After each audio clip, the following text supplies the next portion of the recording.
to have you with us today on African News 24 TV, bringing you the latest news, reports, and updates. I'm Mary Adam. Here are stories and reports we have for you at this time. Leader of the indigenous people of Biafra, Nnamdi Kanu, will know his fate today as judgment is currently being delivered on his case. The Federal High Court in Abuja is delivering the judgment in the alleged terrorism trial of Kanu.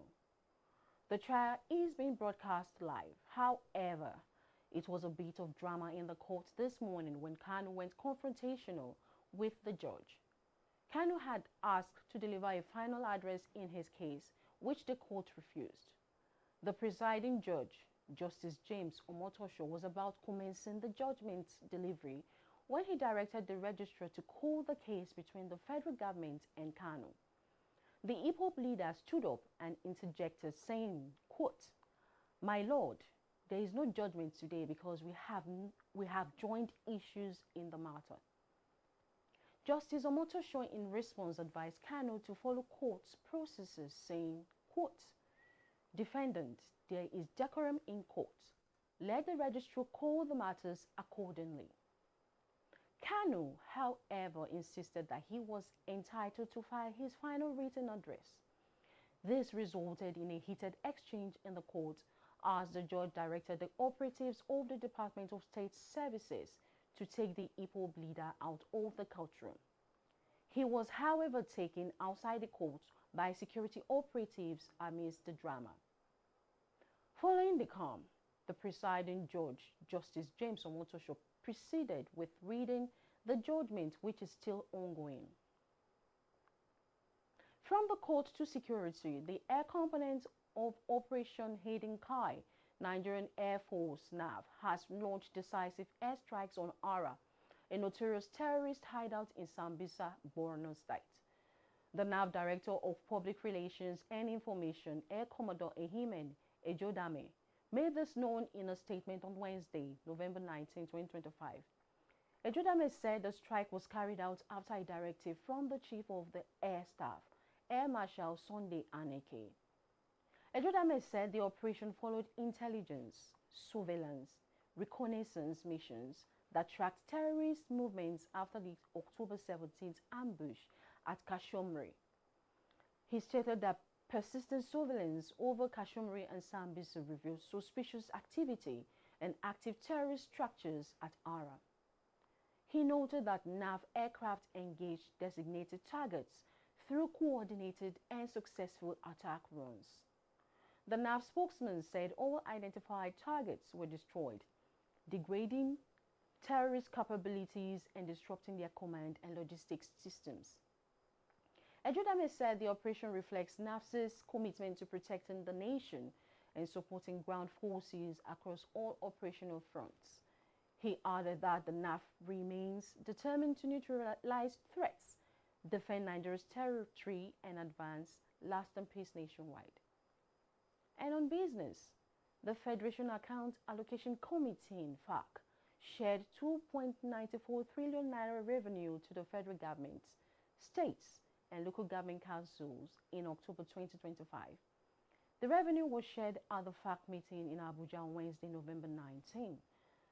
The FAC, in a communique issued at the end of the meeting, said the 2.94 trillion naira total distributable revenue comprised distributable statutory revenue of 1.376 trillion naira, value-added tax revenue of 670.303 billion naira, and electoral money transfer levy revenue of 47.870 billion naira. The FAC stated that total gross revenue of 2.934 trillion naira was available in October.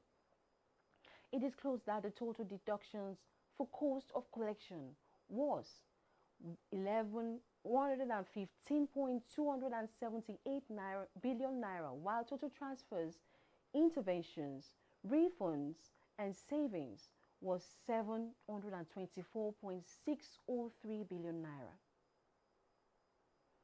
Let's head to the sports arena where the Super Eagles of Nigeria have been ranked 38 globally in the latest FIFA ranking released by the World Governing Body on Wednesday.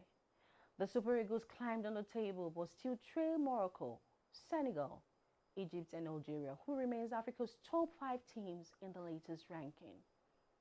Spain kept their hold on top spots with Argentina, France and England staying close behind them. The ranking shifted after a busy international window that ended UEFA and CONCACAF World Cup qualifiers and settled the final CAF and AFC playoff fixtures. FIFA said the new table will guide the draws for the FIFA World Cup 2026 playoff tournament and the European playoff scheduled for Thursday in Zurich. In entertainment, United Nigerian Airlines accepts apologies from VDM and Mr. Jollof after an in-flight brawl. The airline has accepted public apologies from social media influencers Very Dark Man and Mr. Jollof following a physical altercation on a flight from Asaba to Lagos on November 17, 2025. The two influencers had exchanged blows mid-air, prompting the airline to intervene and deboard them. In a separate video apologies, Very Dark Man and Mr. Jollof expressed regret for their actions, citing self-defense and acknowledging the disruption caused to fellow passengers. Mr. Jollof apologized to the Nigerian Civil Aviation Authority, United Nigeria Airlines and passengers, assuring that such behavior would not reoccur. Very Dark Man also admitted to acting irresponsibly and apologized to passengers, the pilots, and flight crew while stopping short of guaranteeing future good behavior. That's all we have for you at this time. Thank you for staying with us on African News 24 TV. Don't forget to follow us across all the social media platforms displayed on your screen and visit our website at africannews24.ng to stay informed and ahead. We'll be back with more updates in our next broadcast. I'm Mary Adam. Bye for now.